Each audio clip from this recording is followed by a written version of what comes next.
वक्ष्ये प्रह्लादेनोदितं पुरा सर्वरक्षाकरं पुण्यं सर्वोपद्रवनाशनं स्वाहा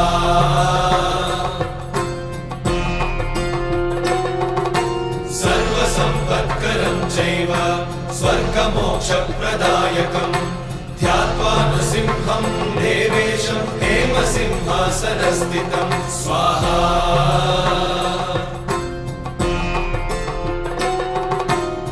विवृत्तास्यं त्रिनयनं शरदिन्दुसमप्रभं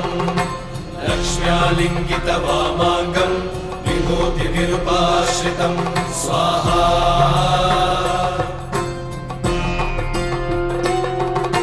चतुर्भुजं कोमलाङ्गं स्वर्णकुण्डलशोभितं श्रिया सुशोभितोरस्कं रत्नकेयूरमुद्रितं स्वाहा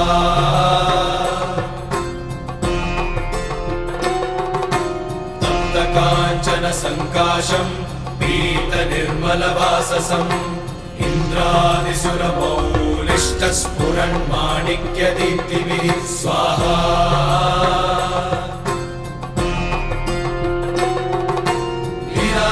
लीलाहितपदद्वन्द्वं शङ्खचक्रादिहेतिभिः गरुत्मता च विनयात् स्तूयमानं मुदान्वितं स्वाहा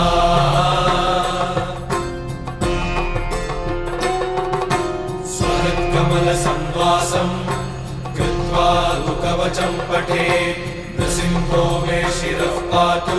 लोकरक्षार्थसम्भवः स्वाहा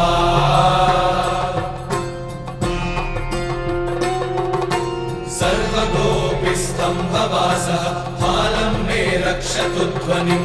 नृसिंहो मे दृशौ पातु सोमसूर्याग्निलोचनः स्वाहा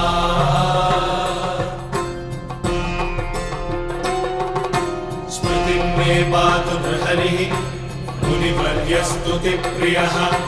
नासं मे सिंहनासस्तु मुखं लक्ष्मीमुखप्रियः स्वाहा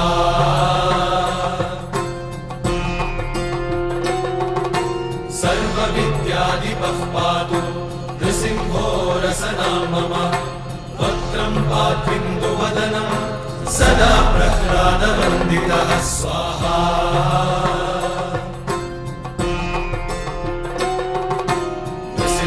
पातु मे कण्ठं स्कन्धौ भूधरार्थकृत् दिव्यास्त्रशोभितभुजो नृसिंहः पातु मे भुजौ स्वाहा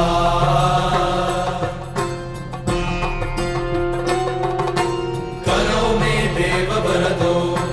नृसिंहः पातु सर्वतः हृदयं योगिसाध्यश्च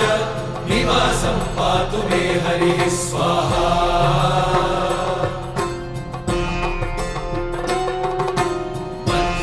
पातु हिरण्याक्ष वक्षः कुक्षिविदारणः नाभिं मे पातु बृहरिः स्वनाभिब्रह्मसंस्तुतः स्वाहा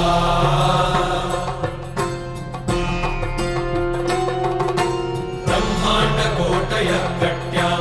यस्यासौ पातु मे कटिं गुह्यं मे पातु गुह्यानां मन्त्राणां गुह्यरूपधृक् स्वाहा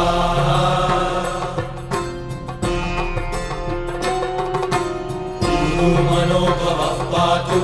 जानुमीनररूपधृक् जङ्घे पातु धराभारहर्ता योऽसौ नृकेसरी स्वाहा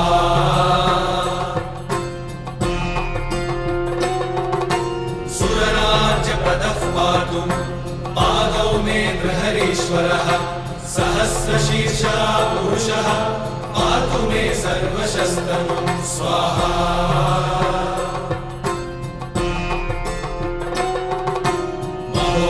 पूर्वतः पातु महावीराग्रजोऽभितः महाविष्णुर्दक्षिणे तु महाज्वालस्तु नैऋतौ स्वाहा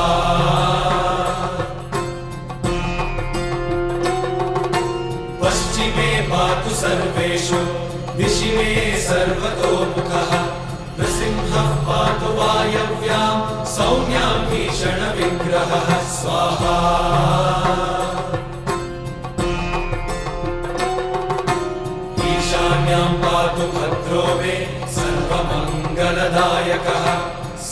संहारभयतः पातु मृत्योर्मृत्युर्मृगेसरी स्वाहा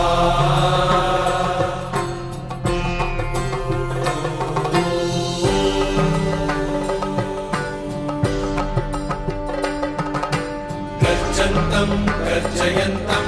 निजभुजपटलं स्फोटयन्तं हरन्तं गर्जन्तं गर्जयन्तं निजभुजपटलं स्फोटयन्तं हरन्तं स्वाहा दीप्यन्तं तापयन्तं दिवि भुवि दितिजं क्षेपयन्तं क्षिपन्तं दीप्यन्तं तापयन्तं दिवि भुवि दितिजं क्षेपयन्तं क्षिपन्तं स्वाहा क्रन्दन्तं रोषयन्तं दिशि दिशि सततं संहरन्तं हरन्तं क्रन्दन्तं रोषयन्तं दिशि दिशि सततं संहरन्तं हरन्तं स्वाहा वीक्षन्तं घूर्णयन्तं करनिकरशतैर्दिव्यसिंहं नमामि वीक्षन्तं घूर्णयन्तं करनिकरशतैर्दिव्यसिंहं नमामि स्वाहा